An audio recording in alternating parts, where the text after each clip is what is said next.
Hello, and today we are gonna continue with Innovation Fund research regarding roles, and we continue community advisor role.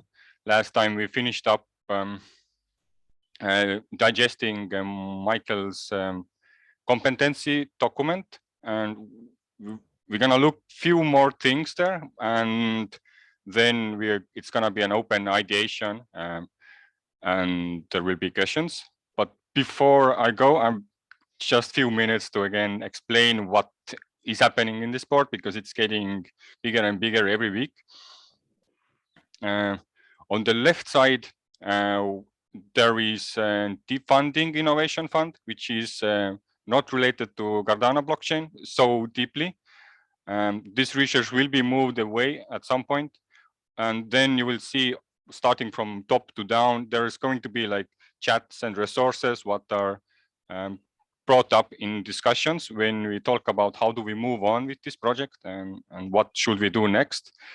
And then in the middle, this is the meat of stuff, in a sense that here we bring all the resources and links which lead to something important related to stage or a role. And here is a video I recommend to watch if you haven't seen, where I go over why is this looking like that, how it's positioned, and yeah, basically giving an overview of what's the goal with this Miro board. And on the right side, where today we work, and there are perspectives from different roles. So in the app, you will see a basic template which will be reused every session, depending on what role we go. And the next one is IOG, idea scale admin team activities perspective. So I had a good discussion with Mark and basically went through what work and activities he does in each of these stages and how he helps different roles and how he's related or not related to them. And then we come back to this CA, what we did last week, where we wrote down competencies and everything, documents and stuff we bring up, and we can link to this Miro board so everybody can see it. And once, hopefully, my goal is to finish this, so to say that we gone through all the stickies, we have something written down or some consensus through this room, and then would like to kind of make an overview video, which is less than up to 10 minutes long, which is easier digestible, because I start understanding that if we have so many, like 10 boards, and everything is like 4 hours long of discussions, it may be not that consumable, but having a nice overview of what just happened, what we have in here is something what we are looking for, and that's my goal to create. And yeah, my bet is that if we do these kinds of researches from different roles, we have like a list of good overview videos where everybody kind of understood how things are related to each other. This is not made for new people to onboard, like, and it is, yes, meant for people who already have participated Project Catalyst 6 months or even more and have like tried different roles, and then have this like technical overview which goes into detail. Any questions regarding the Miro board or these research calls or activities? Not a question, just gratitude. Thank you. Thank you. When you say it's not meant, Teva, for people who are new, you're meaning like someone's not going to come on here and go, how do I onboard myself? Let me follow the steps here. You're looking at it more from the perspective of someone who has an established understanding of Catalyst, doesn't need any of that basic stuff, and is digesting this in order to improve the system and its inner workability overall. Is that right? Yeah. So for the people who are in the other breakout room who system think and trying to find the biggest funnels and like connect communities, and in order to do that, you kind of want to see what has to be mapped and what has to be done, because it's a great place if you have this material to, okay, what kind of guides you need to, if you need to set up a new innovation fund, new treasury, what work is happening there and what will you lose if you take away a role or when you take away a stage or a step in the process. Mhm. Cool. All right. So I'm going to just quickly zoom into the proposal assessment.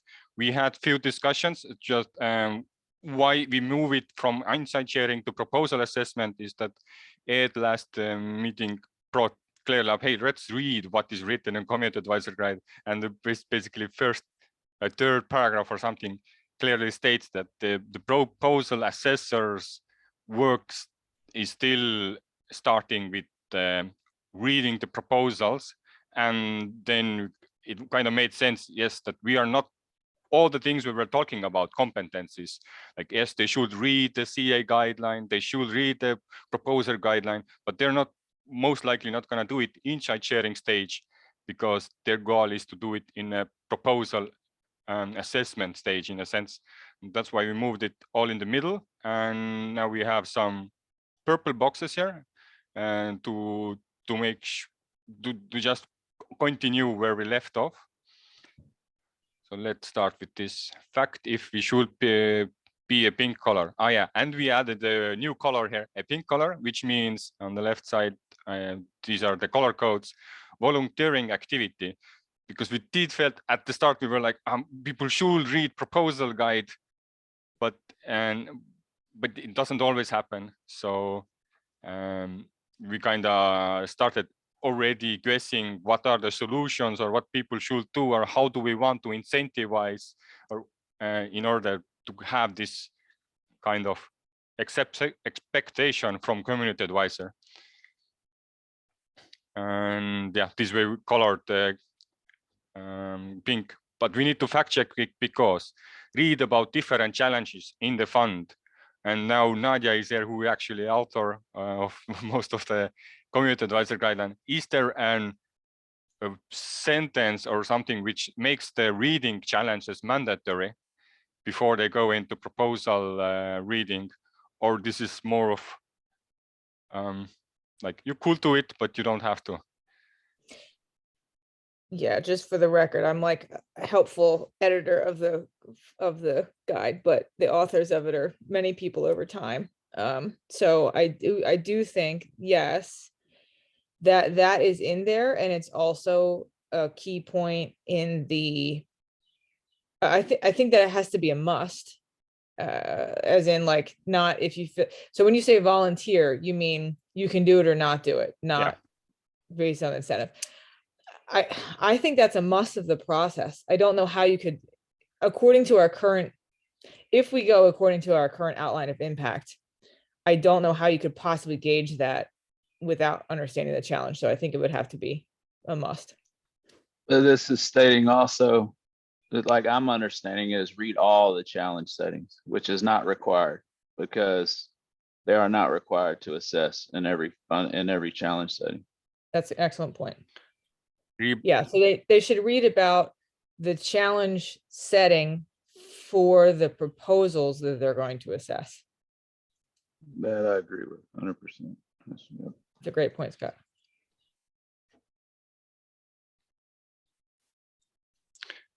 Then, okay, yeah. So when we get into the challenge, decide on a challenge relates to readiness in the given challenge. So decide on a challenge. So, okay, so the goal there was like, so I understand, because if we take it from the competency side, so you should be able to read the challenges, understand them, and decide how are you capable of assessing these proposals under them.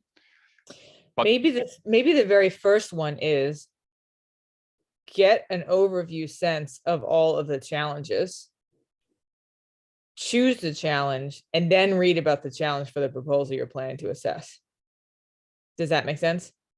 So it's great if a CA, I think, has a sense of all of the challenges and then chooses maybe the 3 to 5 or 1, however many they want to start assessing.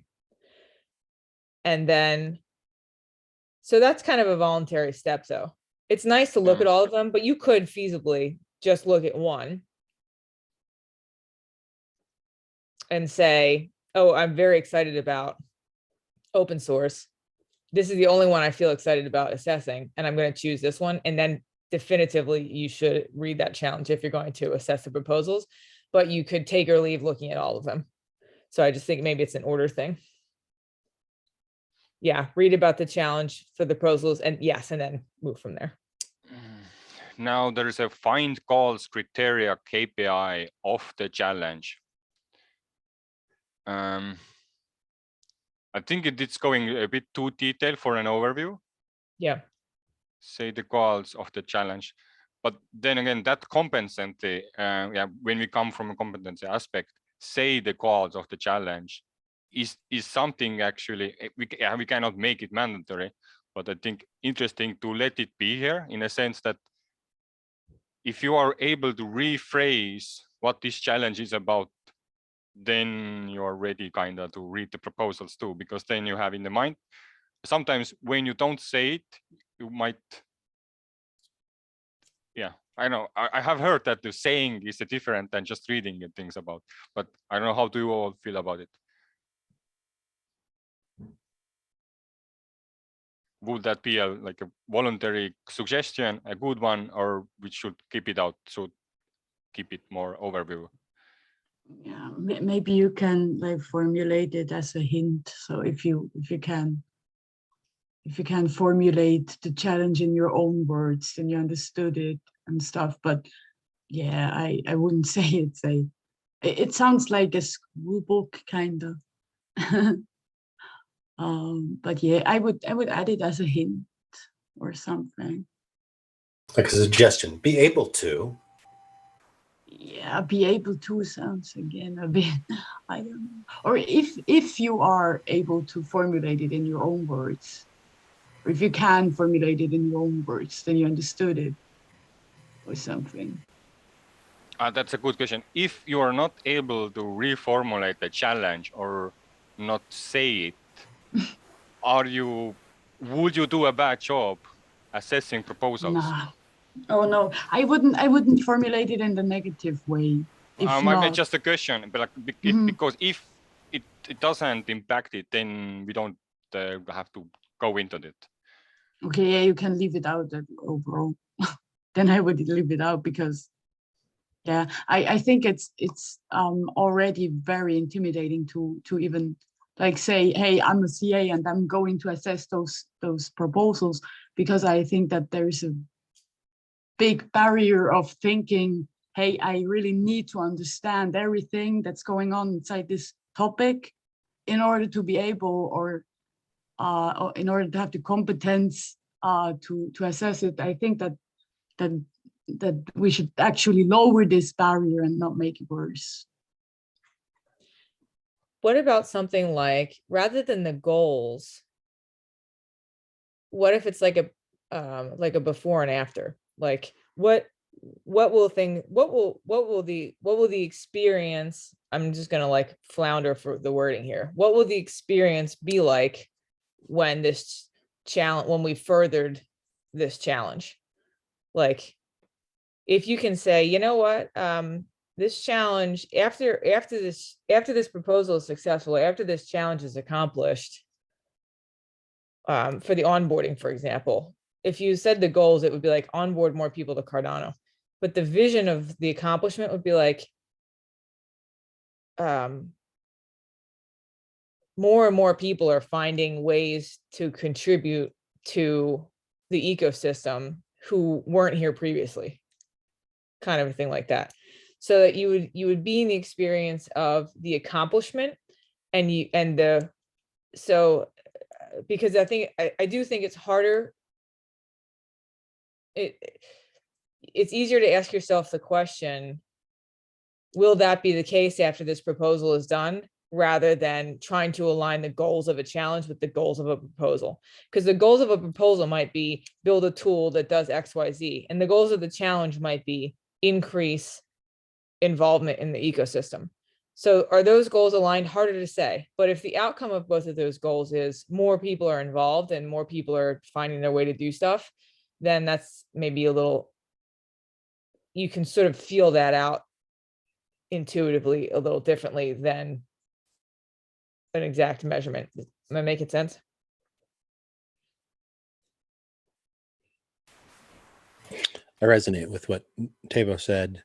If you can't talk about what the theme of the challenge is, are you going to actually be able to be a productive CA? I am skeptical, and I think I get that we want to not have a super high barrier so that we can have enough CAs, but we also want quality. And if they can't be connected to what the challenge is, I think we aren't going to Yeah. have quality. I hear you on this, but I think it's kind of walking on eggshells. Not in a way that you're destroying anything, but it's if you, I mean, I see where you're coming from, but having something like you should be able to formulate the challenges is kind of like, yeah, not really. I don't feel really welcomed by it, and I think that you can, if you want quality, you also have to hold or think of the people as people who can deliver quality. And if you tell them that they should just repeat words, I don't think that this is very welcoming. Well, repeat Or words just is make a kind of summary. anti the point. I think Nadia was kind of getting at a different angle on being able to repeat words, and I think she was gesturing at being able to understand the result of the challenge, and those are different perspectives on Yeah. actually having internalized what the challenge is. I think we can't be too precious about this, but we can't be too rigid about it either. Like, if the expectation is that you're going to evaluate someone's proposal for which they're asking for money, and in some cases their livelihood, and they're having accountability to the community for receiving funds, you should be able to say, today our plan is to bake a cake. It shouldn't be like, well, if people don't understand that we're going to bake a cake, we have to draw the line somewhere, so that you should, and also in reflecting on it, I think at the reflection point, Tavo, is maybe the step.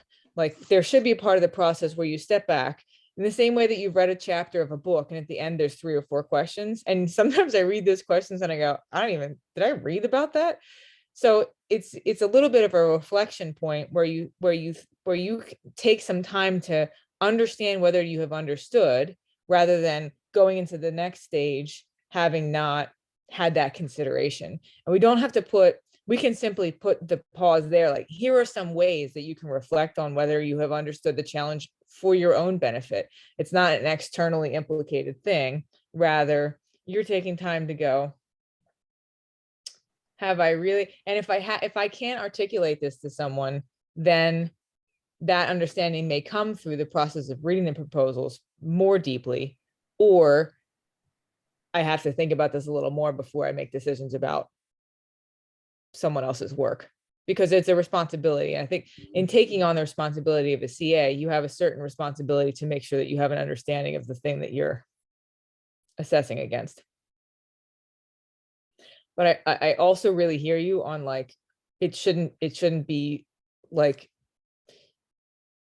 it shouldn't be too defined. Like, you take some time to reflect on it, teach it.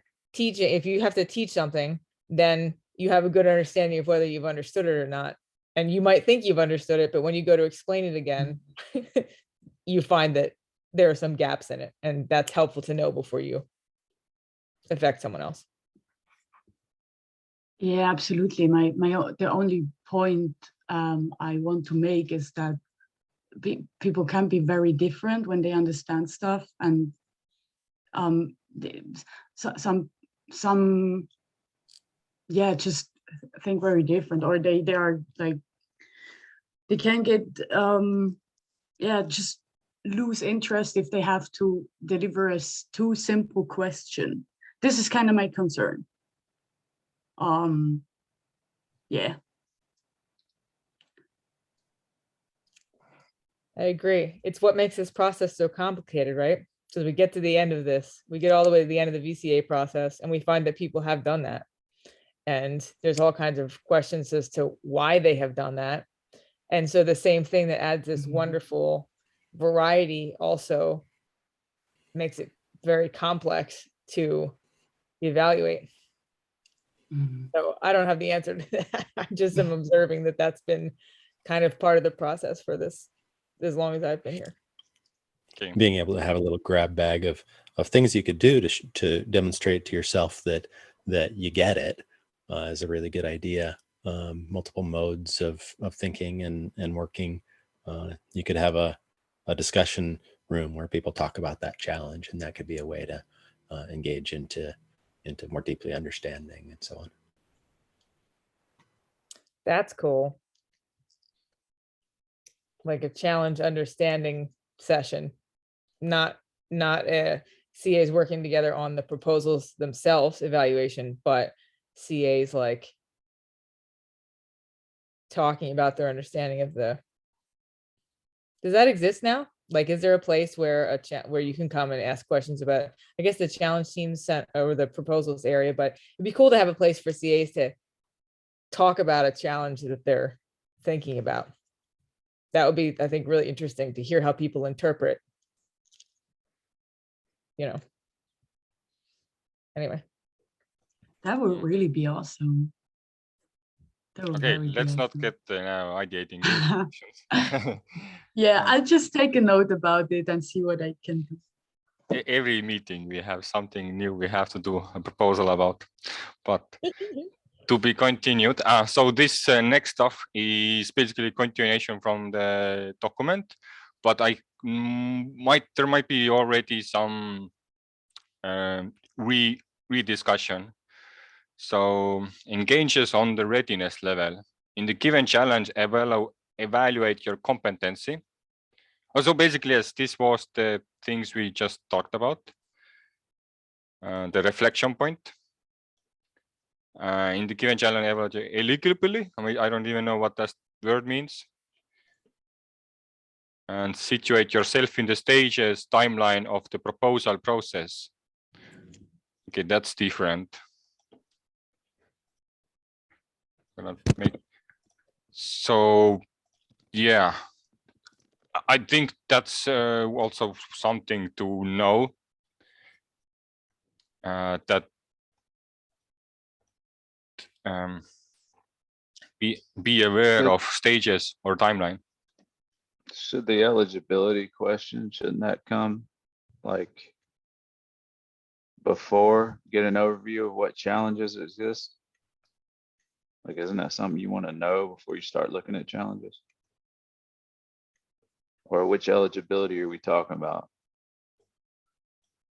Like you have a proposal in that challenge setting, so you're not eligible to assess it? Yes, I think. Or like, that's the only eligibility I can think of. Technically, I assume it was meant that evaluate your eligibility.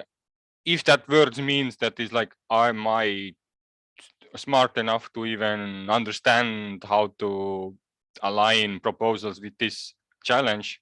Like maybe it's too technical or it's a different language or whatever. But you are bringing up a good point, and that to distinguish, we don't have it, so that has to be.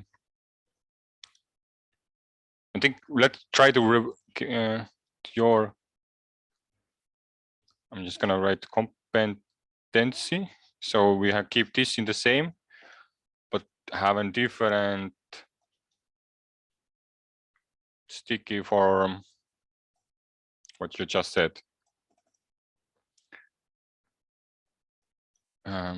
Because it's also like a thing you want to automate when you create the product. That how would you say it? Requirements of CA? No, it's not requirements. It's Well, it's the eligibility. Well, it's, barriers of I mean, you can call it barriers. You can call it, restrictions. there you go.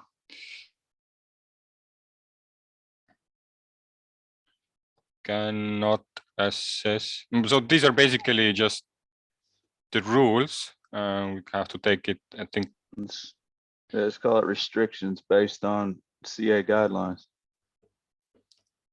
But what are the main ones? I mean, like what You is can't, automatically removed? you can't assess your own proposal, and you can't assess proposals that are in your challenge setting. And you can't assess proposals that you are, what do they call it, like a mentor or even an advisor to. But these are more restrictions. I guess there is there a ban list of CAs now? If not, then I don't know if a ban list of CAs even matters. yeah, you I mean- always make a new one account. Yep. Yeah, okay, so I guess we don't have more restrictions. Then we have here engage at the proposal level. Select the proposal, read the proposal, and I think we have this. Well, we didn't technically had it in these words, but these basically say the same thing. Read the proposal, describe your own words, make vote, make this. Submit the response in idea scale, find at least some positive and some negative in the proposal.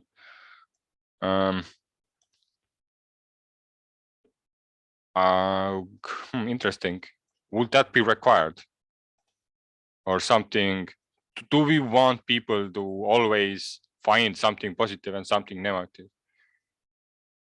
Feels like a burden again. And it feels like you're telling people how to think and how to evaluate.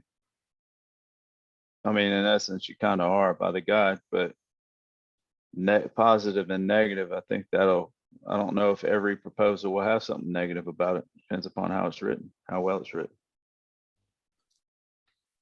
Yeah. It's easy for people to slip into either positivity or negativity, and having something good. Maybe you don't have to say it, but you could at least think it, and then have a little bit more balanced perspective. I think that's what I resonate with about that.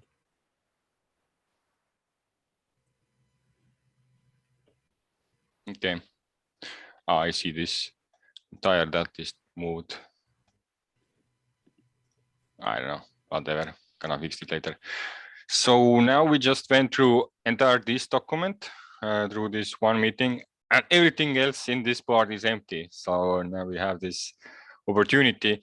Do we want to start with timeline stages or roles?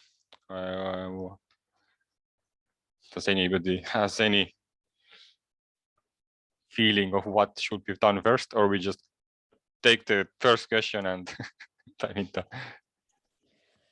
So this part we're gonna look at, we're gonna run through either based on the role, the steps that are specific to the role, or we're gonna go through.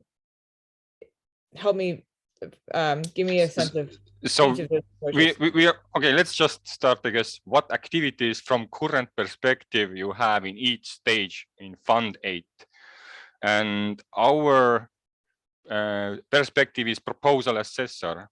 So he's a kind of community advisor, but he's not the kind of community advisor who is not even in insight sharing stage. So this is something I think we have to skip. Not we don't have to, but I don't know what to write here. Like because the community advisor is not here. He should be here. He should be reading it. And I heard somebody was talking about that insight sharing stage as taking ideas and proposals from here to make into proposals, or like these submissions. Can you put community member right there where the insight sharing is and slide that over? Or you're not going to have community member in there because we're going to go back through that whole entire role argument like we had before. You mean just community member here? Right here. You got Okay. proposer, community advisor, proposer, So, refer. okay, and you wanted to have what in here?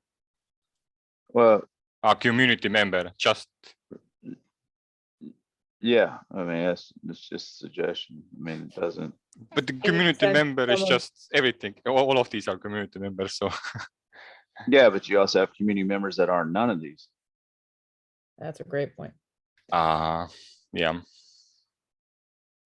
So like, it's almost like process contributor, right? You could have someone who like, what is someone called in your mind, Teo, who is a commenter and maybe a supporter of a proposal being developed, but not a community advisor?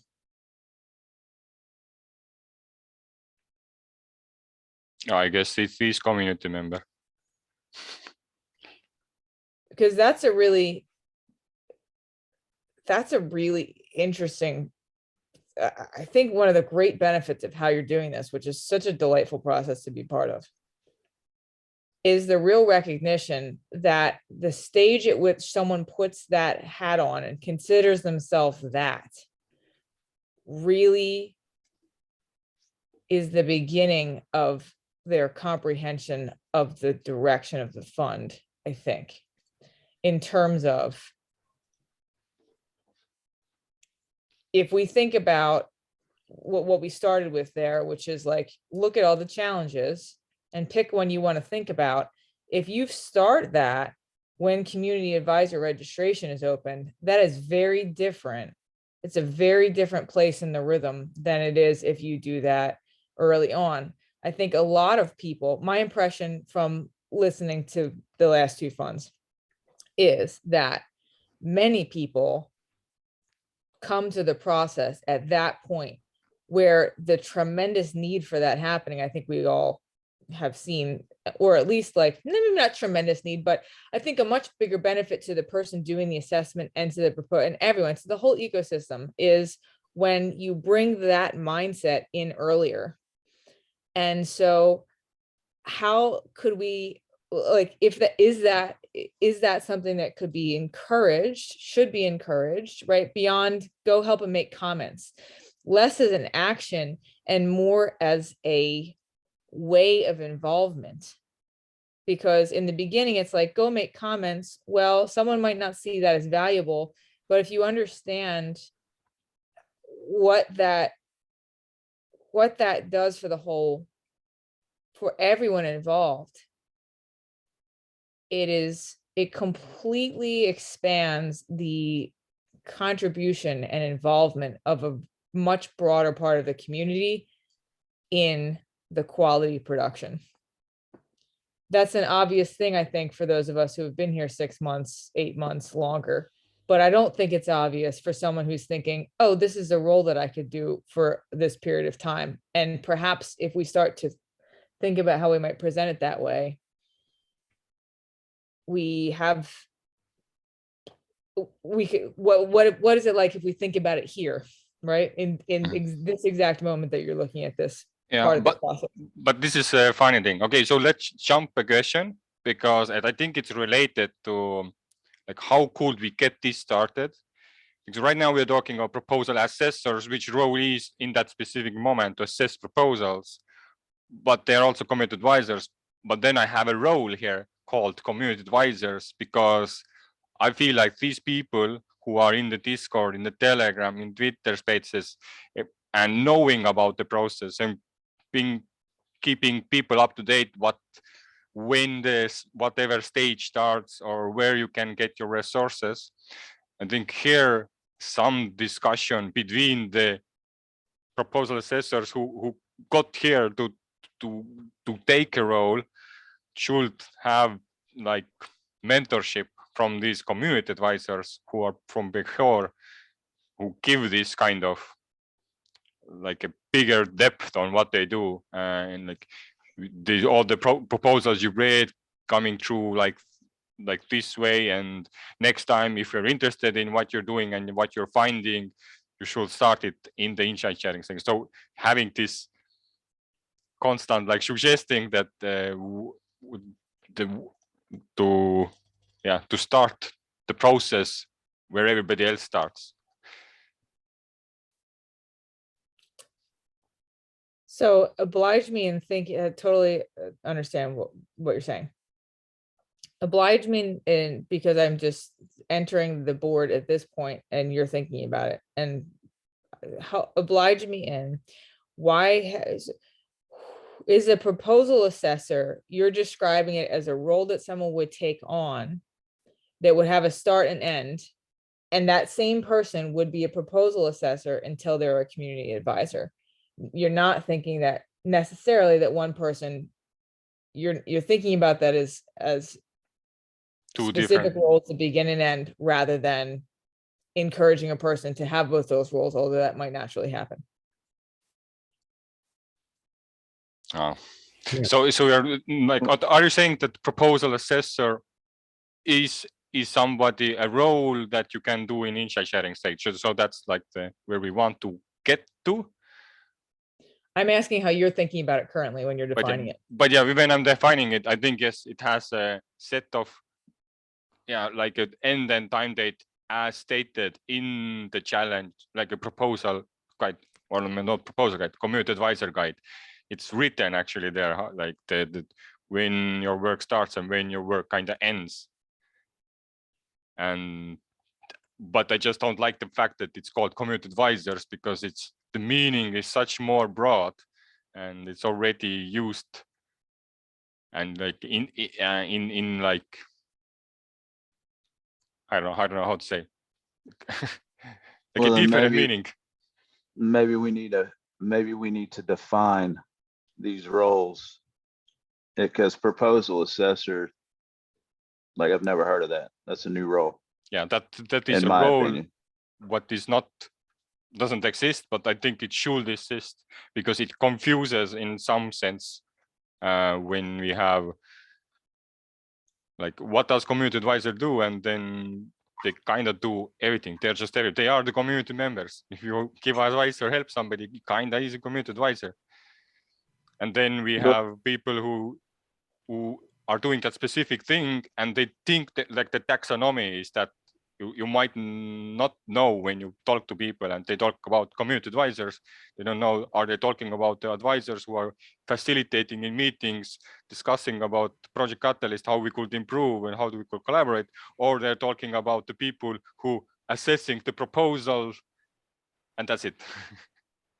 I actually totally, and I know where you're at on this too, Zoe. I'm for, this is not a personal opinion, I'm for the change of the name, especially from going through this fund and having been met with as many people who were like, I've been here for a long time, but I've never thought of doing that, because I thought you had to have some wild credentialing or whatever. I do think that the name itself is somewhat a deflector. So that, putting the name of the role itself aside, I'm trying to understand if you are defining the proposal assessor in this case, is that a community advisor who runs the entire fund process in that role of helping assess the proposing? Or is a proposal assessor, like you're talking about here, a period of time that comes before the proposal has the finalization and submitted, and then the community advisor period starts?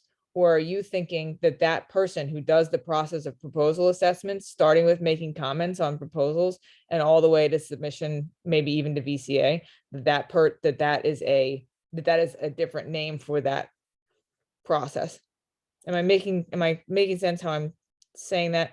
I'm trying to understand how you're defining. Are you using proposal assessor to redefine community advisor and then thinking about it that way? Or are you assigning a description of someone who takes the time to assess proposals prior to that time, giving it a name, which it doesn't currently have? I understand.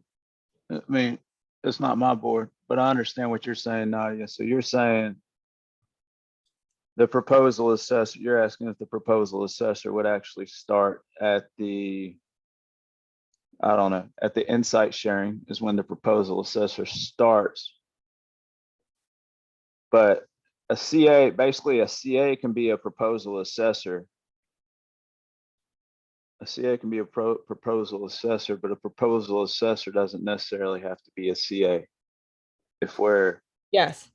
defining it, however it's being defined here. So CA is just like a broad terminology. You can be a mentor, you can assist people in writing proposals, you can assist in writing guides and stuff like that. But a proposal assessor is a specific task. It's like a subtask or a sub role, I mean. I think this is a really important part of this topic for Fund 9 is how can we get more involved? How can we get more of this fantastic process of evaluating and assessing proposals happening before the official CA period starts?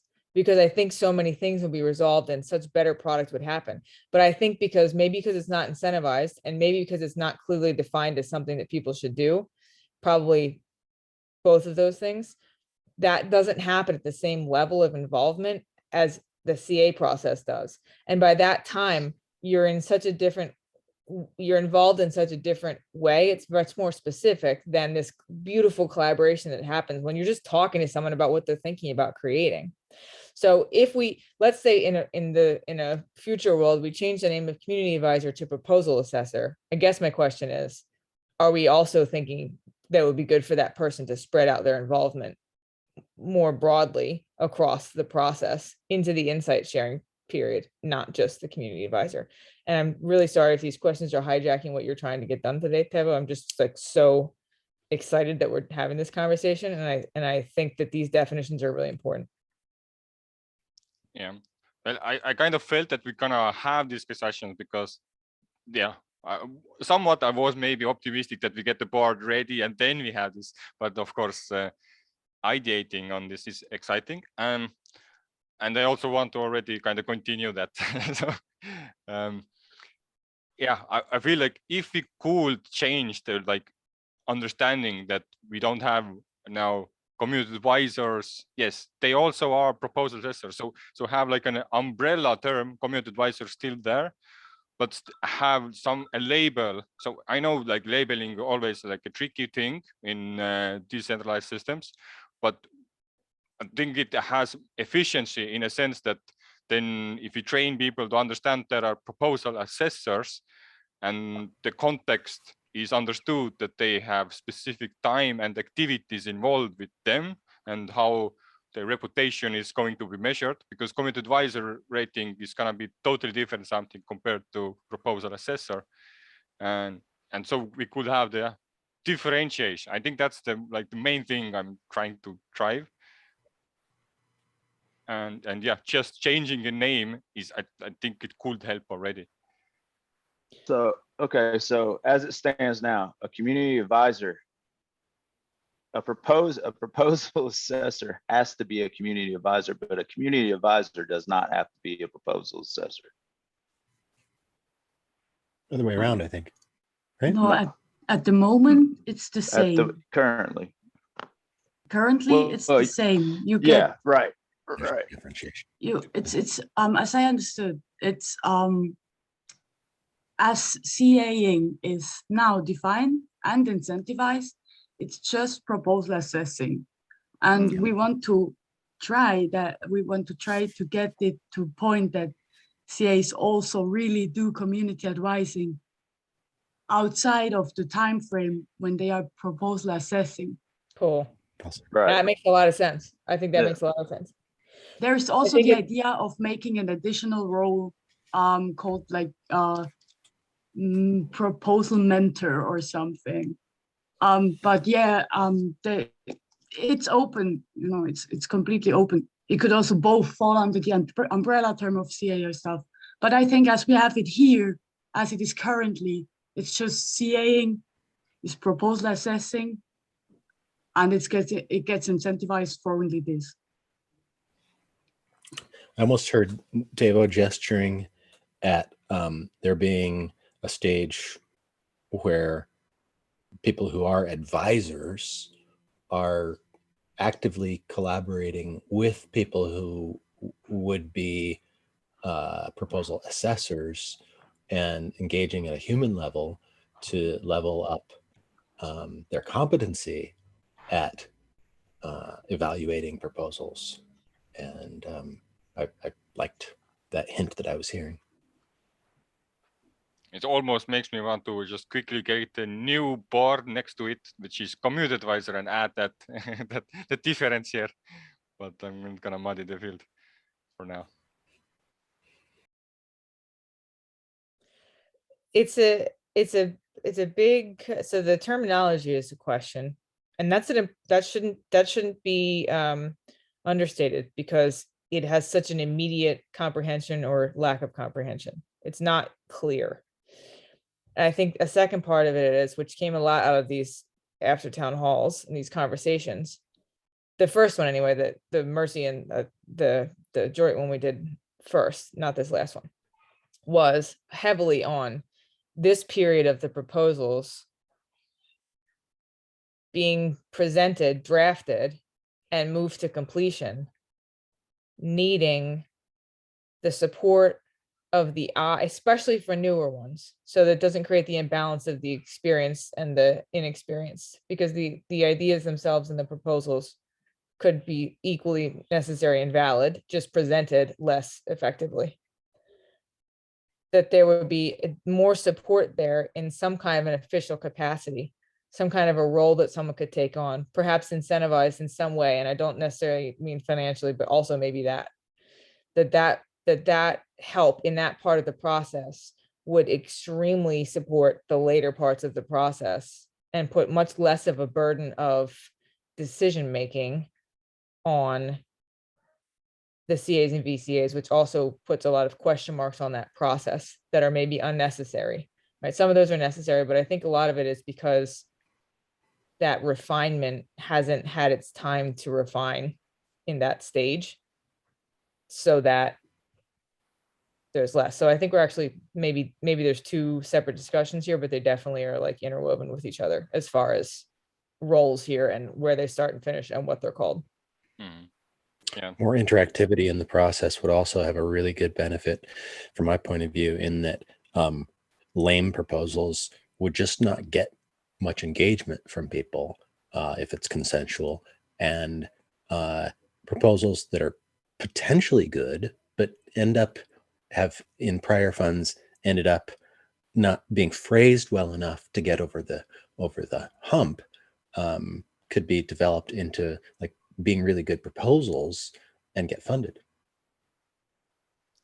Yes.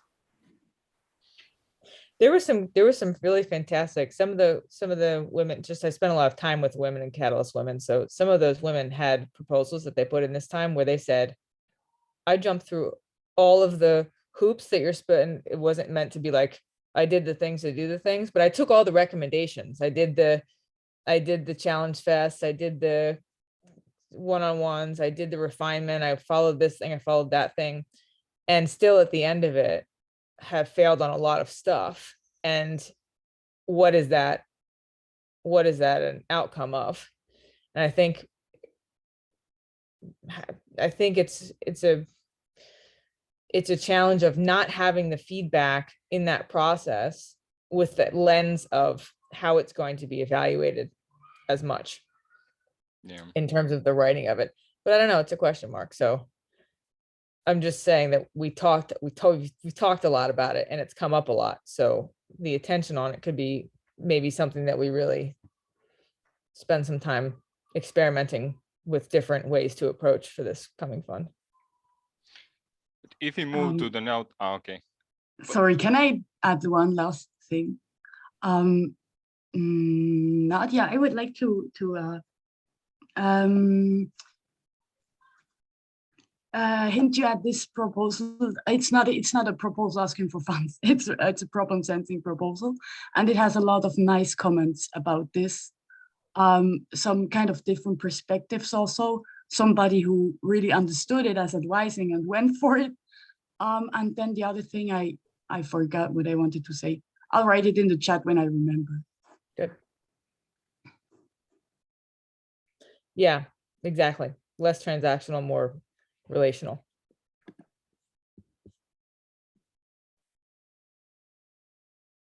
You mean this one, the term community advisor?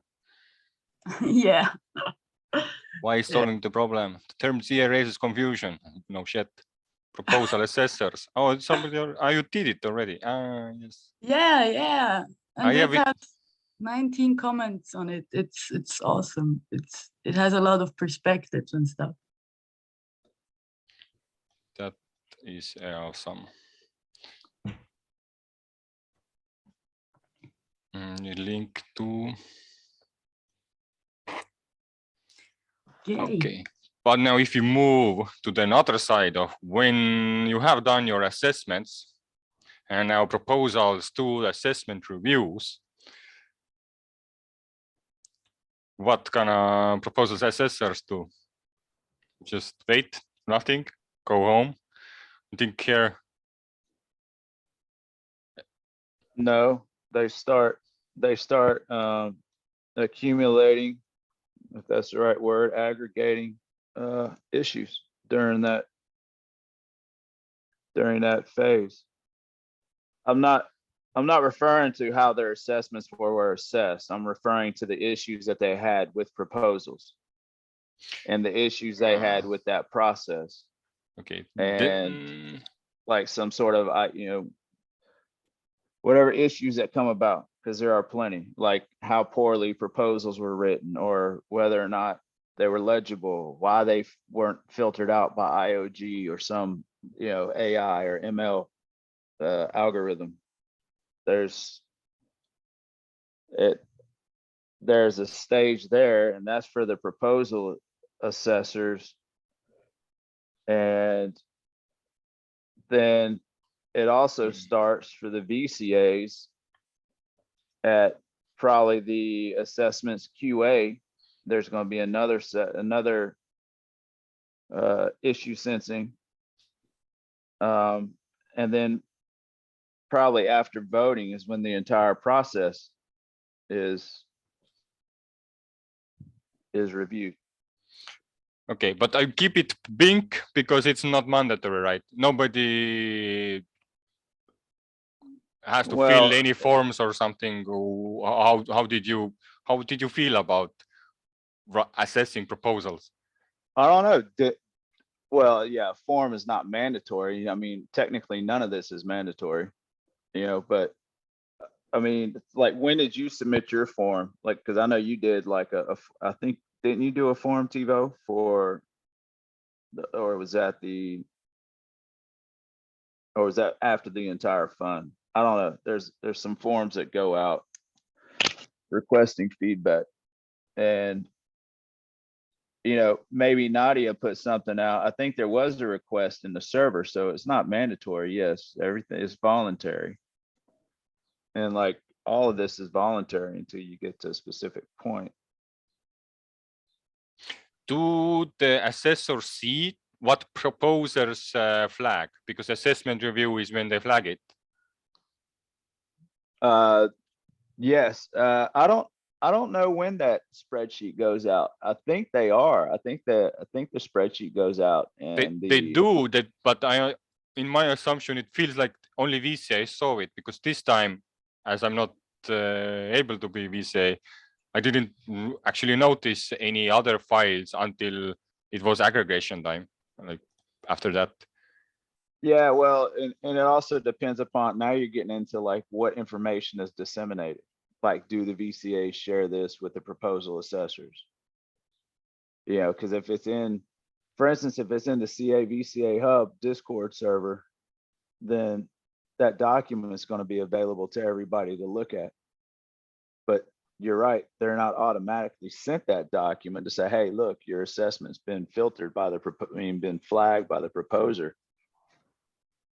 But the information is there. And I it's also available. only found it on the aggregated file from the VCAs. Right. Mm-hmm. Yeah, no, they're not. Yeah, they're not like the current, we'll use current word, CAs. CAs are not given a file that Mhm. shows their assessments have been flagged. Everything revolves around the BCA files at that point.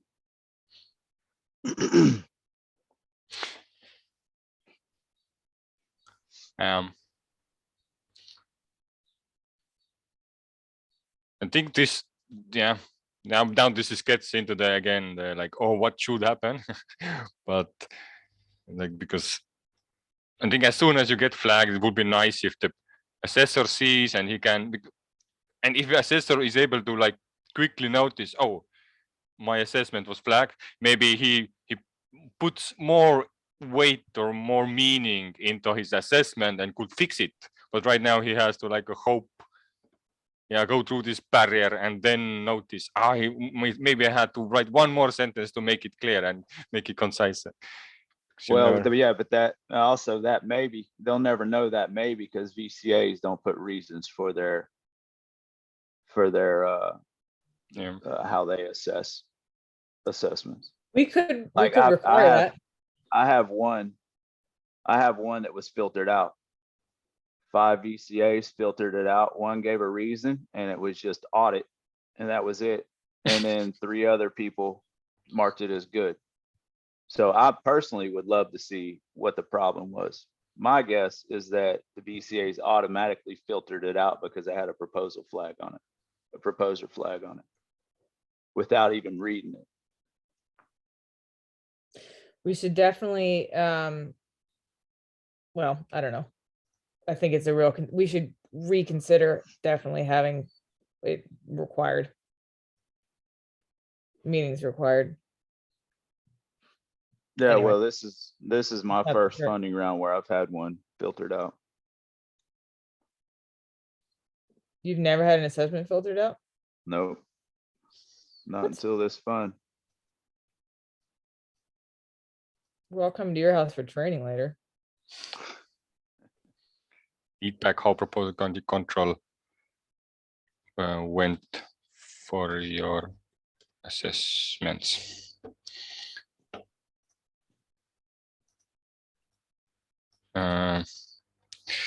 In voting proposal assessors, I guess now they are kind of done with this stuff, like last suggestion ideas. And when tallying comes, they see the results, because nothing ends, like they don't get anything if the proposal wins or loses. And they have no obligations either. It's like more of storm of information and then pushing it back, all that information, and then yeah, I think only the proposal has the like full timeline usage. That's And correct. if you break it down, like, yeah, as a proposal assessor, then it kind of ends here with just constant feedback loops. But but as if we would go to the community advisor, then I guess even if the project is finished, the community advisor could be helping to share it or make connections, hey, with the deliverers, like these deliverables are good for, and now connect it with already existing proposals, or see the relations, or if there are like duplicate stuff. But that's also voluntary as well. Yeah, and that will go to the community advisor umbrella And role. just- Yeah, Would you and put that's something? just, Go ahead. I was just gonna say that's just like upgrading or updating and discussing the guides and the issues and what needs to change. But yeah, that's probably under the, I guess that would fall under the community advisor role if that's like the new umbrella role. So. But I don't know, then that goes back. So that goes back to the question, the community advisor umbrella role. You have to be a community advisor to be a proposal assessor. Or not. Like, is that part of the, like the tree? If we were to break down community advisor, would proposal assessor fall in there and mentor, kind of like what Zoe was talking about? Yeah, I wouldn't know how to describe it, because it's somewhat, it's like levels of what who you are, but then again it's more like, yeah, like you showed in with the hands, more like a parallel. You can take any siloed skill or knowledge or activity you're doing to help community, but if you do like more of that, like if you do any of that, you're a community advisor, but it should have a label. And then I guess better community advisors just do more than one. And Well, yeah, I have name here, assessment reviewers for better community advice. So if not that's confusing, then there is one more role with where I well, pick it you up. know, that was my question about proposer assessors. That was my question about the CA thing. So do you have to be a CA to be a proposal assessor? Or can you be a CA and be a proposal assessor? Or can you just be a proposal assessor and that's all you do? I would say if you are a proposal assessor, you're a community advisor also.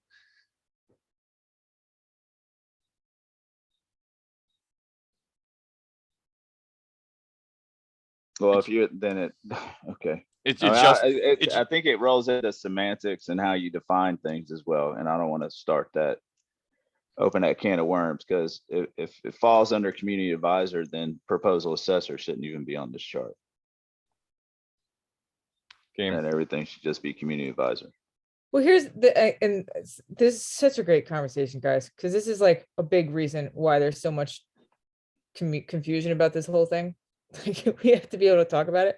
So this is a great discussion, and I'm so glad we're having it. And I think I wish we could name this role like SpongeBob SquarePants, right? So if you have the SpongeBob SquarePants role, what are the things here that belong to you in that process? And then we crown you with like your official advisor name later, because yes, we bless you with your official name, a blessing, not a crowning. Okay, it's like you become a knight or a saint, one or the other. You're no longer SpongeBob. But for me, it's helpful too. I would love to see that part of your CA role, you register at the beginning and you start to get involved in helping people think about stuff. Isn't that more? I said to Jeremy the other day that this fund felt like Cops and Robbers to me.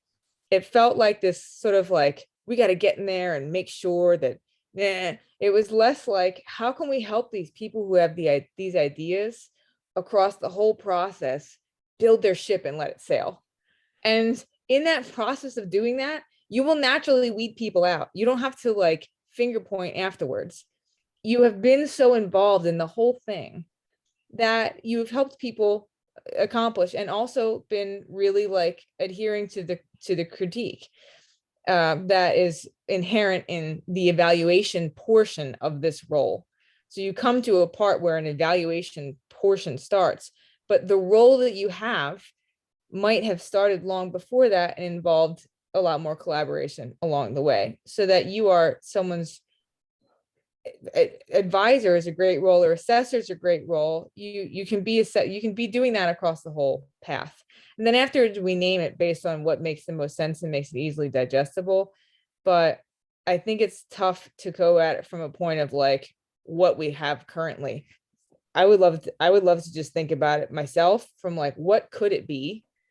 What could it be? And how would what we have now modify in order to have someone better serve ultimately the voter, but also help the proposer, which is the expectation of the current community advisor as we use that term right now.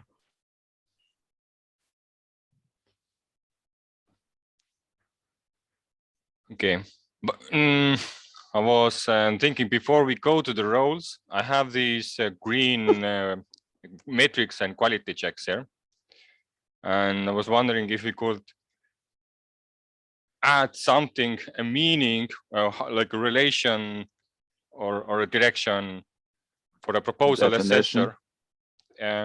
For a proposal assessor, we are basically, from his perspective, the filtered out is like, so far, yeah, you said it like the villain. If you're filtered out, you are the villain. But how can we like say it in a words that like it's not bad to be like filtered out, but what does it mean if you're filtered out? Like, were you a bad person? No, it doesn't mean that. It means that somebody didn't agree with your assessment. That's absolutely all it means. Does it? It does. It They isn't it about, they don't agree. They don't agree. Okay, well, they don't agree. Well, that's what it should mean. Now, whether or not it does and truly does, I mean, filtered out would be, I don't know. It's It shouldn't mean that somebody doesn't agree that your assessment met the assessment criteria. yeah, or it wasn't, I or agree. or it provides no value to the voter. yeah, Or- but that's part Or they of didn't not, even read it. that's part of not being a good enough assessment. The assessment criteria is to help the voter be able to better decide by evaluating Yep. those three categories. Mhm. So if VCA filters you out, it means they don't think that you accomplished that with your assessment. Or, well, that's not necessarily true because there's more to it than that. Well, you Or, said should, so I'm saying what it should mean, because there's Yeah, other yeah, yeah, there's other things it could mean. yeah, But yeah. this is the goal of that part of the process. It's basically, there's no value. There's no value in the assessment. I mean, that honestly, that's how I see it. From a CA or from a VCA point From of view? From a VCA perspective, that's how I Okay. look at filtered out. There's no value. Okay, And either there's no value in the fact that you provided no details, or you just kind of like, you just kind of like, yes, it has a budget. Yes, it has a team. Yes, it has this, Mhm. just like a checklist. And so there's no value there. And if I'm reading it and I try to put myself as a voter, if I'm reading it as a voter, does this help me out? Mhm. And if it doesn't help me out as a voter, like, can I just read that assessment? Personally, can I just read that assessment and know what I need to know about that proposal? That's how I look at it. But there's like, I didn't do VCA work this round because I thought it was too demanding because they added too much stuff to it. But that's how it was in Fund 7. And if people just, somebody might put something like, yes, this meets the challenge settings as set forth, or yeah, this meets the challenge setting, or this meets all the criteria of the challenge setting. I think it's very feasible and this team has a good track record. Like, there's no value there to me, none. And I don't think there would be any to the voter either. Because you're not really describing the proposal. You're describing like I guess the metrics that it accomplishes versus actually describing the proposal. I don't know, man. And see, that's the thing. And you ask another VCA, they'll give you a totally different answer. I don't think that should be the case, though. I think the VCA role is the one where there should be the most alignment on the reasoning. It should. Yeah, absolutely. Of course, they should also, I don't know, depends on the guide that you're looking at. Because this guide, they should also read every single proposal as well if they're going to assess those. What will the They're going good to mean? review those assessments. Good that you provided, my guess, like, good for me is that you provided enough information to assist the voter. Not, you provided enough, but not significant information. Broad information. Well, what's in the VCA guide too? There's explanation of this, yeah? Yeah, yeah. I'll have to look it up. Let me see. pull it up because I got it here and I'll just read it off. Yeah, I've got it somewhere amongst all the other thousands of documents I have. Send it in the chat. Yes, I will put it in the chat. 888.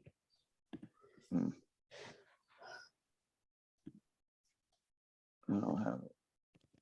I got it somewhere. I just don't. I'm know sorry, where it is. I sent it into the chat. Oh, did you? Oh, you put it in Oh, there. okay. Oh, Yeah, thanks, Zoe. sorry. Thank you. sorry. Speed this up, Zoe. Yeah, it was so fast you didn't even think it could be my writing in it. No, I just had it in an open folder randomly.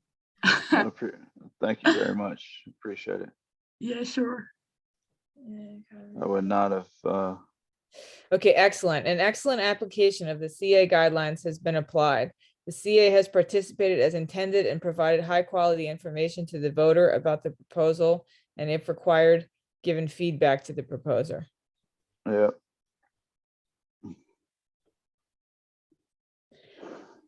These could be really specifically defined too. I mean, I think that's pretty broad. It's always a balance, right, between being too specific, and I think there's a lot more space for broad interpretation in the CA process than in the BCA process, but that's neither here nor there for, let's say, what's right there right now. Good is a reasonable application of the CA guidelines has been applied. The CA has understood what is required from an assessment and has given a good assessment of the proposal. Various aspects of the CA assessment may have been more opinionated, may have been lacking some detail, or otherwise not of an excellent execution. Filtered out. The CA guidelines have not been followed. The CA has not participated as intended. Quality information to the voter has not been provided or is lacking in the CA's assessment. The assessment is extremely short and or lacks clear rationale as defined by the CA guidelines.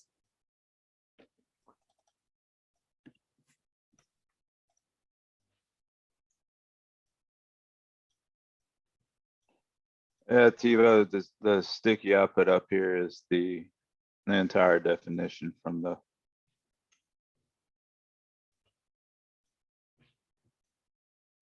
guide.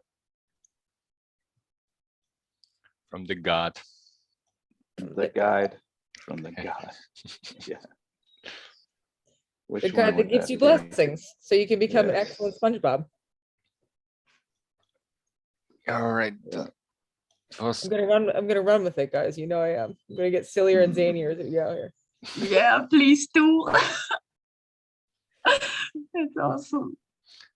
And another measurements impact feasibility and audibility. As for I think here we don't have to go into that parameters per se, because we kind of went through them in the first session, find CA guideline, and then we went like say what this impact is, give an example.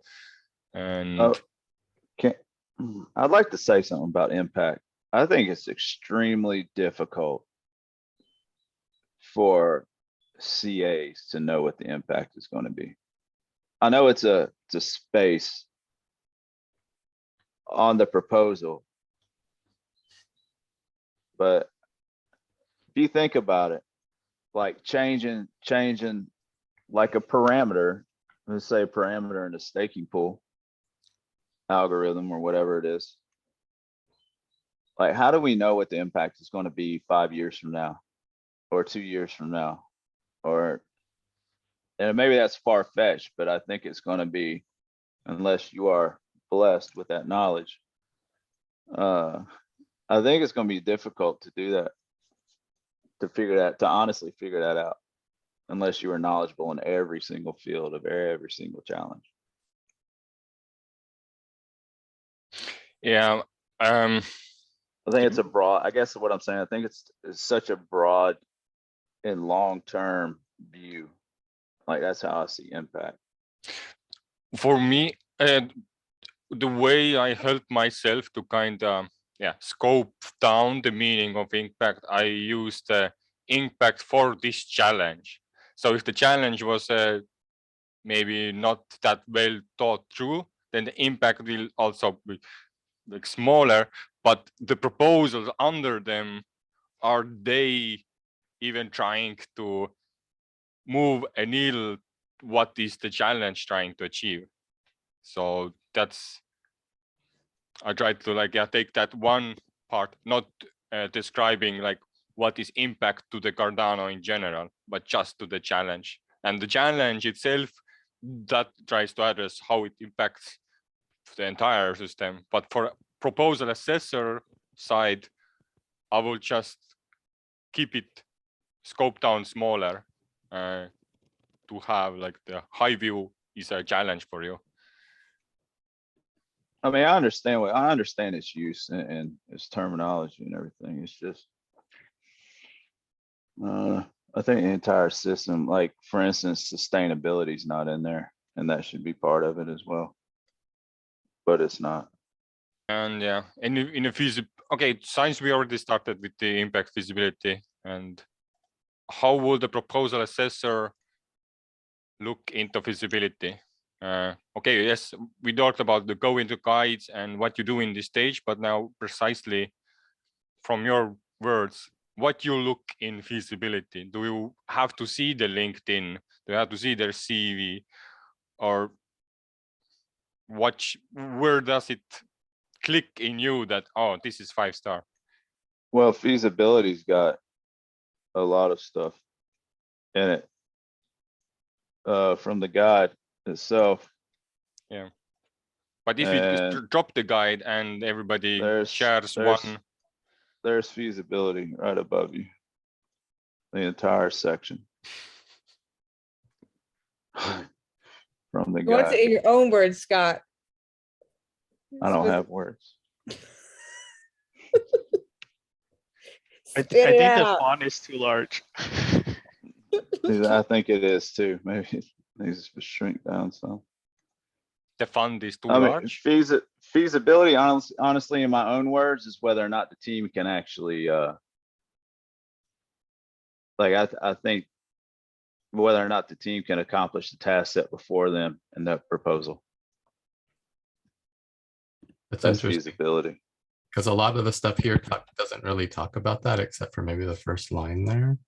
Well, And we talked about that in the systems trap earlier. Is there's a system trap of success to the successful, and people who have reputation and a history of success will win more of the proposals than somebody who's coming new with a great idea, but they don't have any reputation, and we may unfairly rate their feasibility. And pretty soon the people who get all the proposals are the ones who have made a name for themselves. the veteran members.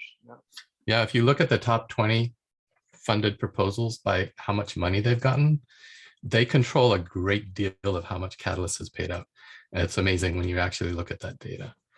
So we're already seeing that happen. Is like DC Spark will win because people know that they will deliver. And they don't even look at timelines or that necessarily. They may just be looking at, oh, it's DC Spark, or oh, it's a swarm proposal, I'm going to vote for it. So that reputational concept, that concerns me a little bit, that newcomers don't have a fair chance when we talk about ability. I agree with you 100 times over on that. It's really, I think it's really a complicated thing to assess feasibility, because you have your own bias when you come into this, right? And like for anyone who's started a project and run it to completion, it's a lot of the like, there's so many factors that go into this that I think that's why having guides is so important, and also having real consideration of that as you go forward, and a thoughtfulness about how someone has decided to present their information, because that's part of it too. I think this is the hardest part. It's much easier to edit if something's auditable, and if someone has thought about how they're going to audit it. You can see someone's thinking there a lot, but there's an impact, I think, is a lot easier. Feasibility, And to the point of things that happen this fund, you might have a lot of proposals, right? Or one. And if you have one, but you have a full-time job and 3 kids and a lot of stuff going on, and you have many things happening in your life, it might be the same kind of thing. So it's very interesting to think about this, and not just to think about it based on what the criteria is, but also as to exactly to your point, Nori, people might forego all of that approach and just go, oh, well, that person, and that can go either way. And that's like, goes back to like the principles of decision making for people, how they are making decisions about it. It's really an interesting area. Like, what happens if we make proposers anonymous? And then it's basically just what's in the proposal and the merit of the plan, the text, the timeline, the budget, the idea. And we create feasibility there, and we don't know that it's Felix or that it's DC Spark or that it's whoever who is in the top 20. Or does that unfairly ding people's reputation? Because that is a thing that they've been building up over funds and funds. The question that arises in my mind is, isn't building trust kind of also the point? Yeah, maybe we sometimes want to flunk them out even if they're good. So to see if they're coming back, are they Yeah. persistent enough to take on? Yeah, but I don't know. Yeah, I think Trust is complicated.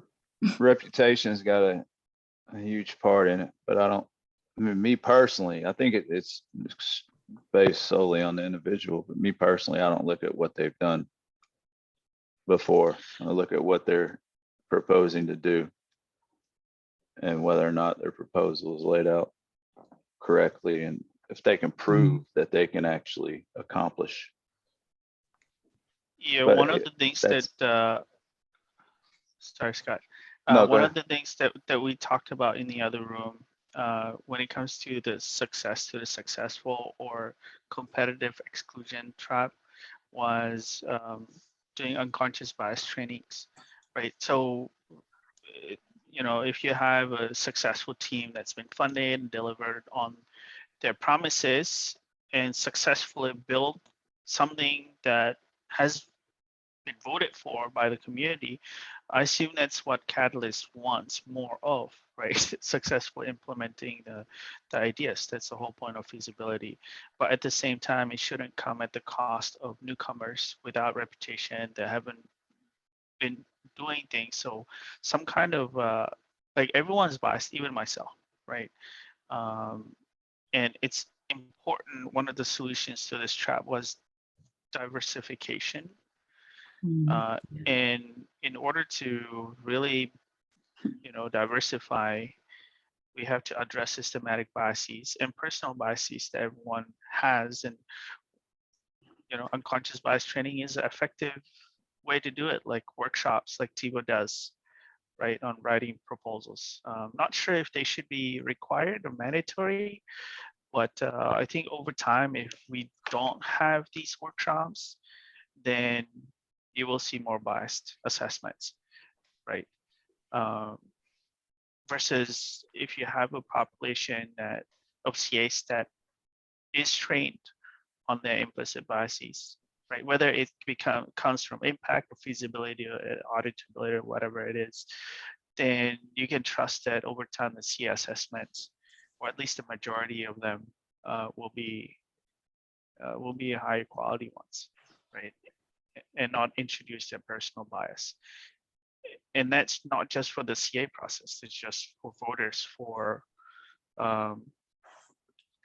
you know, for life, really. Yeah, it's for every role in here. BCAs, proposers, voters. Yeah, absolutely. The auditable part, though, the auditable part is really the check and balance. It will be interesting to see. That teaches you a lot how effective we have been, right? So and it might take a long time. You might have to look back 5 funds and see what the But that's why that part has such an impact, because we can all guess and we can feel it out person to person, but overall, how effective is what we've set up to do the evaluation in actually choosing the things that have come to fruition. And that's also not to say I'm always like beating the drum of failing at stuff is good too. It's just like part of what we're doing here. So failing at something that you have legitimately tried in the way that you were anticipating, and maybe you had to pivot a few times and it still didn't work, that's also very helpful. And then you can say, why didn't this work? Was it the people? Was it you can ask those questions that have as much value as 90% of our proposals are successful. Maybe it's better if 70 were successful and 30 failed, but you learn so much more from those 30%. So the audit process is really interesting in terms of the feasibility long-term versus expecting ourselves to do that really at a high level every time within a fund. Another thought I had about the reputation stuff and oh my God, about proposers is that if you make the assessment as a CA and you just write something like, yeah, I know they're good, you will get filtered out, right? So you really have to give this rationale why you think they are good. And maybe it is, yeah, I looked at this and that and stuff, but you have to actually do that and write it, that you did it, and kind of show what you know about them. The guidelines have an extra section about how to give rationale. So that there is written. Yep, showing already existing work. Proving. I think Lynn's got something that would probably help on that section too, as far as the auditability. It might help with feasibility and auditability if it gets implemented into IdeaScale. His suggestion was that in the budget section, you would have a drop down. This is like a theory that would say, how long is your project? 2 months, 3 months, 4 months, 6 months, however many. Whatever you choose, you put your KPIs in a field. So you pick 3. Now you have 3 fields. First field is, what are you expecting to deliver month 1? What are you expecting to deliver month 2? What are you expecting to deliver month 3? And then from the auditing component, when you go to audit those, you run an export of those fields and you say in that first month, what is it? Did you guys get this done? Why or why not? And then you move on to month 2, do you get paid or not, depending on whether you have met your own goals. And that would give some control over the process in a way that the person could self-define, which would be an interesting change versus. It's an interesting thought, but didn't actually a lot of funded proposals say they were way too slow for the timeline? Wouldn't that kind of become difficult? Super difficult. Yeah. Yeah. Because you think, I think it's good. I made pasta with my son the other week. And I thought that was going to be like, okay, we're going to eat pasta 2 hours, 4 hours later, we're like putting it through the thing, it's just like, it's hard to anticipate, but you would think that if now you're going to pay me to teach pasta making, I have to have some level of, there's a difference there, which, you have some level of expertise that you've acquired in order to accomplish something. You should be able to within, I don't know the answers. I'm just saying, yes, it would be very difficult, and but maybe not as difficult as not having something in place, so that you could at least be in conversation and have some accountability along the way for those funds.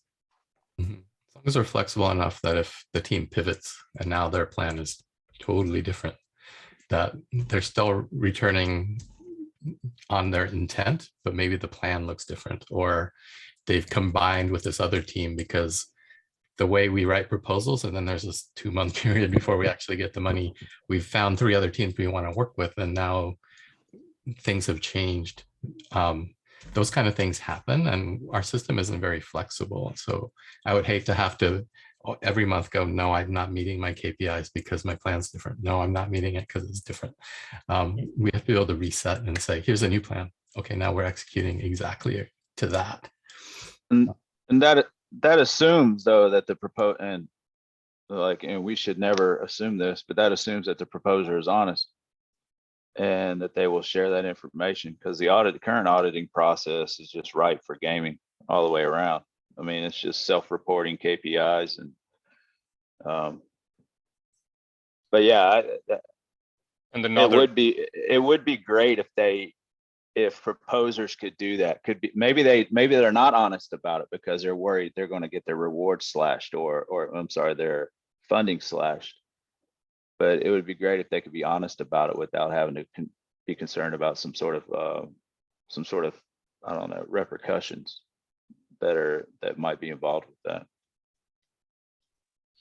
There is also a slippery slope with this intention that if how much you pivot your plan, because community put an effort to refine, to rate and vote for that solution, and now you're just gonna change the solution because you have run into problems, and that it always could be conflicting. I brought something like a deliverable funding based on delivered stages. For example, we'll give you, I don't know, 50%, and these are adjustable, right? 50% upfront for your great idea, something. Once you deploy it on testnet, and then another amount for mainnet, and then the rest as you, let's say, you're building a dApp, then you get 1 ADA for every user until you reach your goal or something like that. But we got pushback, right? I don't know, Nori, what was said, something about, hey, we really want to take chances on more ideas, right? Then it would turn into funding implementation and deliverables. Is there a happy medium? Maybe. I think happy medium is that we have challenges which all of them have their own rules. I like to say something that Nin just said. It kind of like, I don't know, like a few steps before. So what is it? The idea, where is it at? The insight sharing stage. Like I think it would be cool if like people could felt free to, I mean, they can, but anyway, feel free to share their ideas. And if somebody picked up those ideas, for instance, if I shared an idea, I don't have the skills, I don't have the developer skills to fulfill that idea, to actually make it, to turn it into an actionable item or an MVP even.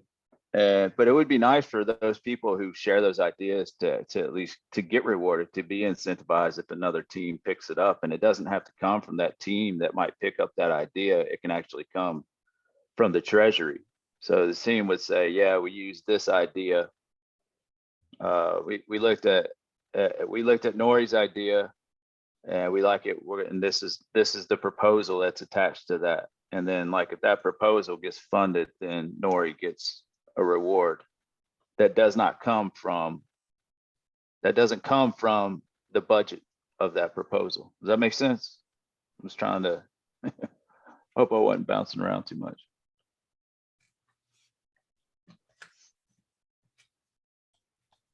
Yeah, that does make sense. I think we are here because we kind of have this mechanic where almost arbitrage amount of money is spent to help us do these things and change these rules and incentivize each other but right now we are kind of forced to do it through proposals. So we create we define the problem, and I think it actually is working, because I already see that we have created these proposals, we have got funded, and we're making more and more better proposals, which literally address, hey, let's incentivize commenting, let's incentivize advising before assessment stage, let's incentivize creating community hubs, let's incentivize, and so on. So maybe it somewhat already works, but since it's so staged, it kind of is 3 months lagging the intention of going towards that direction. Okay, we almost 2 hours, but we were not able to go through all the roles, but I want to just have a start with the hardest ones. Maybe easiest ones. Maybe you take one hard and one easy one, and then everybody's like, oh, what's it has an ability to understand when the next week think, if we come back, we probably to this perspective to finish it up. So what is the current perspective, relations, and or activities with other roles in Fund 8? So current perspective, again, proposal assessor. So a made up label for community advisors whose job is to assess the proposals from that specific time, and not the general community advisor who helps to onboard people and who else to explain what stages, what is happening. And so these proposal assessors, are they, because I think maybe we can jump through some stuff quite quickly, but are they related to Catalyst team, and how are they related to them?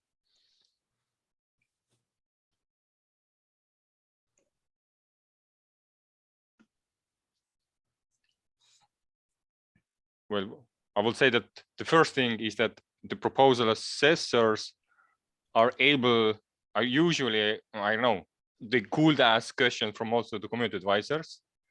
Yeah, okay, so I don't know. I was getting into the aspect of changing proposals, but that's, I guess, from proposal perspective, because they are the only ones who can edit it.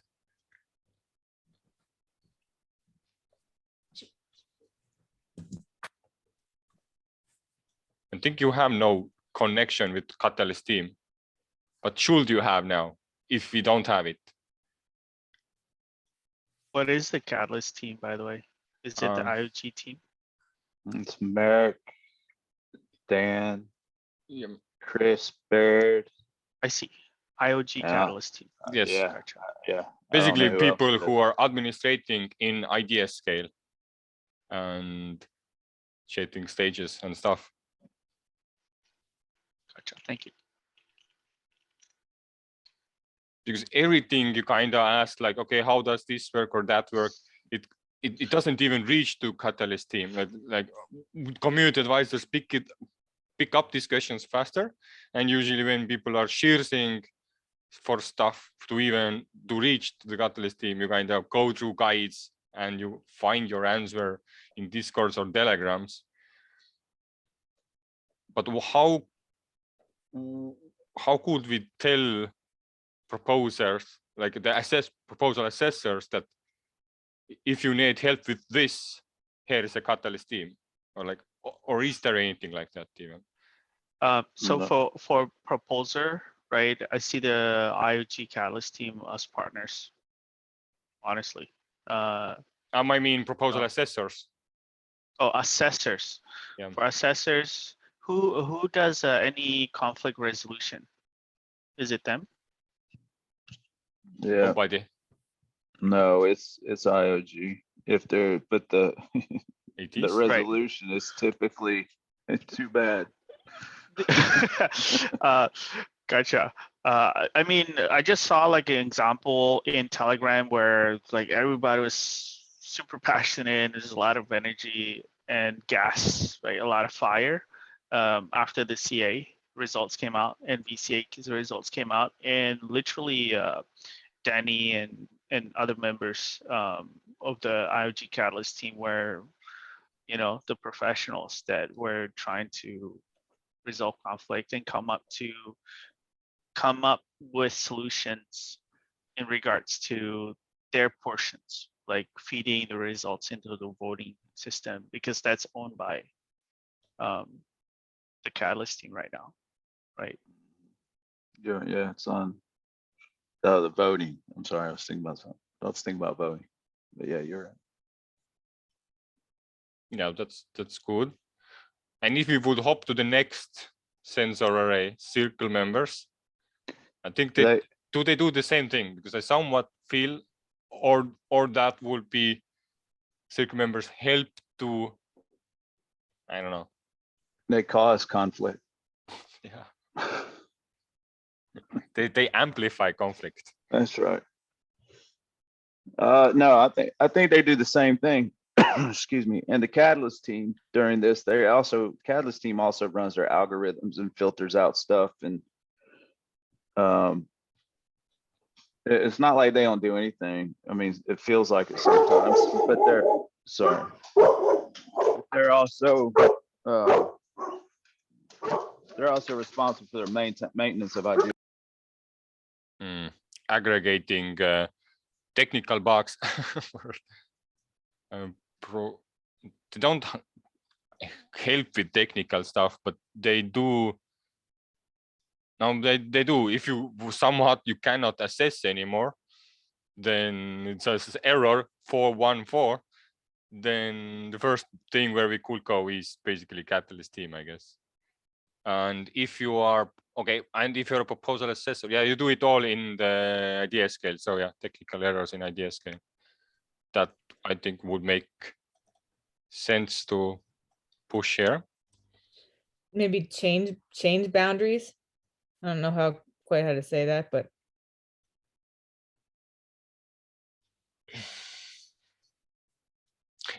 yeah, but okay, that would be activity, but Catalyst team.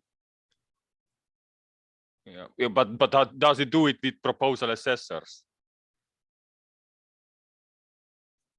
Is it something to do together or kind of combine, or the proposal assessors are we could be input to changing boundaries. yeah, for example, like but do you want to take it to the Catalyst team, or would we rather take it to the circle members who are censoring these kinds of like issues? Hey, there is a boundary issue here, we could kind of leverage or tighten or change something, and that is more captured into the community board, like what is the circle is doing, and from there it gets prioritized, and there happens the like changing the boundaries in through the system itself, creating proposals, and not direct, hey, let's change this, else it's gonna be pushing just too much to the top in a sense. yeah, I guess I'm thinking of like things that are feasible to change or not change outside of.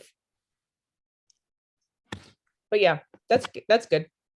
We don't need to like, yeah. At a certain point, some things go up there in order to bounce back down and be worked on. So like, we want this to happen, kind of a thing.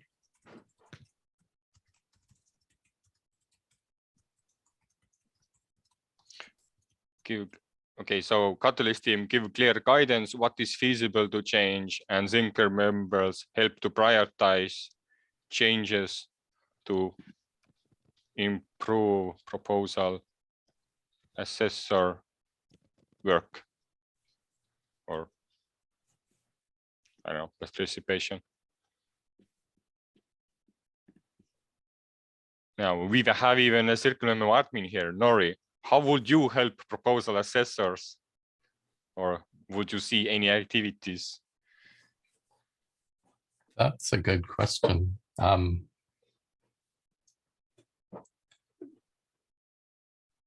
We could probably help by having very clear mechanisms where they can actually contact circle members to get the help that was listed there.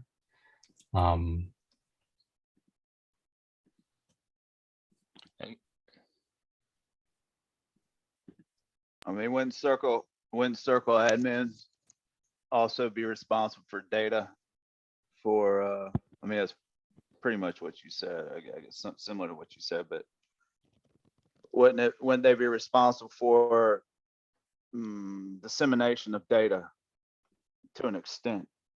Like distributing, like pointing, yeah, I guess that's it. Yeah, because we do record the circle meetings. We do coordinate with election, which isn't really relevant. So, and we do administer the website that points to the circle information. And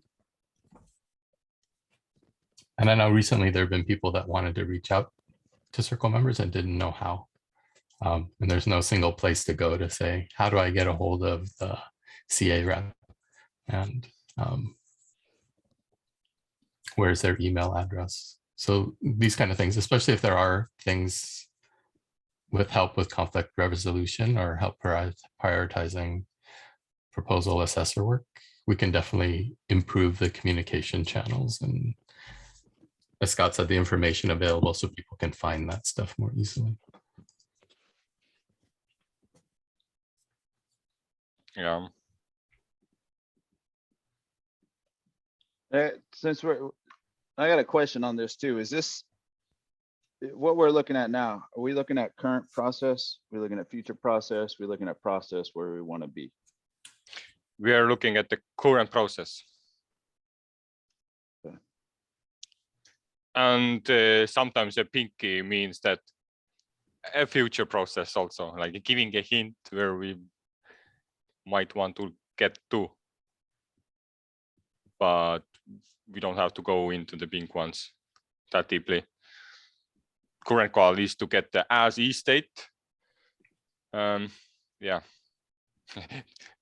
Where all this came up was because there is a lot of people who wanted to create an open source innovation fund, and then we weren't even clear, okay, what we have here, like what all the stages, all the activities, what who is doing what, and to clearly like have that templates. This is the work I thought should be done first. And then after that, you can start iterating, okay, what could we change? What are the future changes? What has worked? What has not worked? What are other innovation funds doing, like Decentraland or deep funding, etc. And then compare this. Okay, let's get to the X circle members too. So because then we have this all that captured circle members and Catalyst team. And I think maybe this is not necessary role at all, because I feel like the circle members and X circle members kind of have the like somewhat same weight, but not really. But it depends, are the X circle members active?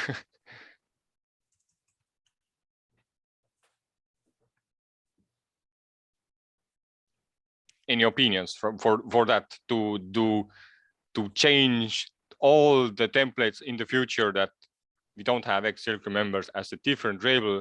Because my assumption is that the help these people give are always the same as the circle members. Well, in my opinion, in my view, after 3 circles, actually 2 that have passed, is once a circle member, always a circle member, always involved, always influencing, always driving the direction. And so it's like, it's a permanent position, or they make a new role for themselves within circle somewhere.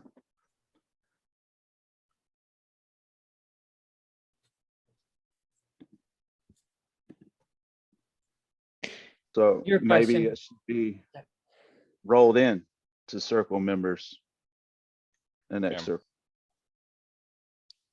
Yeah, I think so too. Anyone to, yeah, Nadia, you also chat.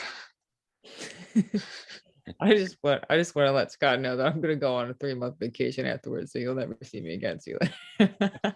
I'm teasing. You were asking this though as as specific to the proposed assessor role, right? Here, Yeah. it's probably similar in that case. Yeah.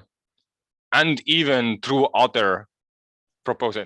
Yeah, I was a bit went to meta in a sense that even compared to IOG role, voter role, in any role, I think the circle member and ex circle member are kind of having always the same relations or activities.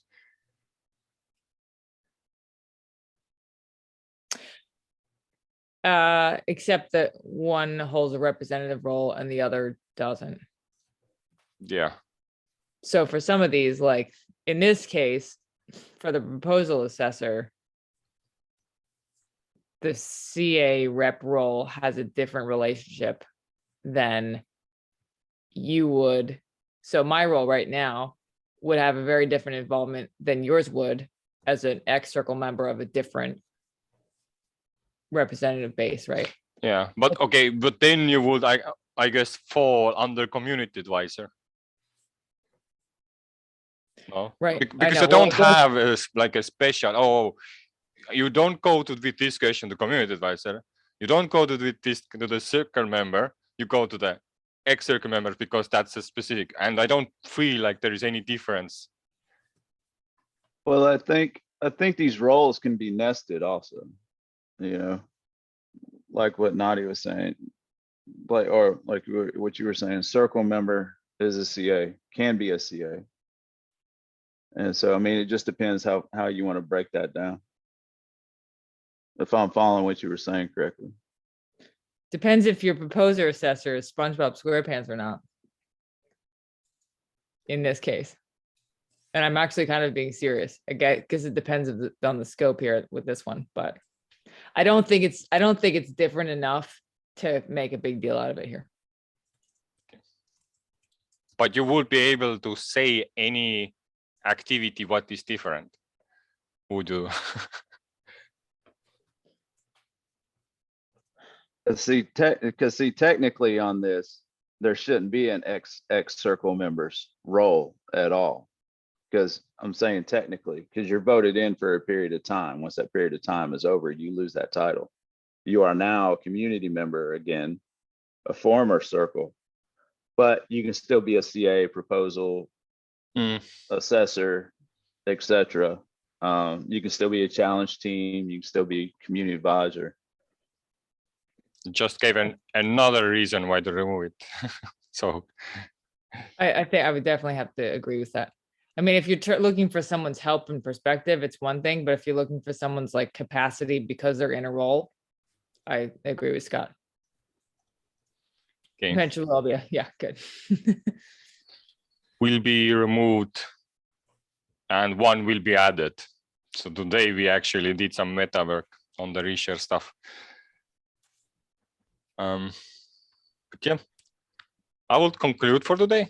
My throat is getting dry and I'm in a black room and I want to, I don't know, see fire or something.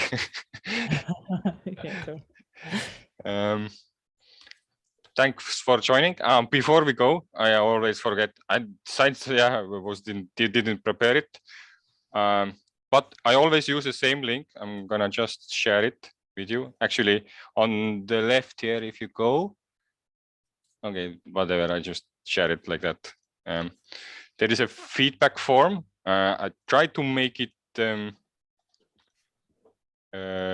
simple, that it takes few minutes to answer, and you don't have to answer all.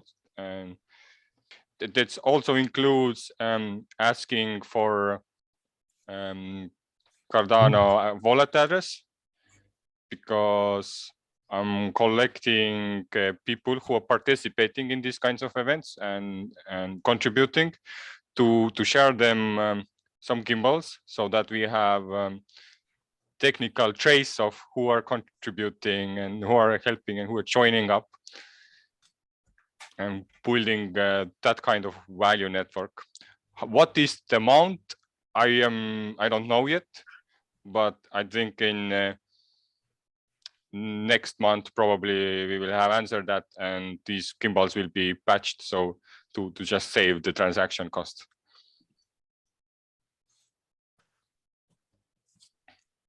I love the gimbal experimentation here. Yes.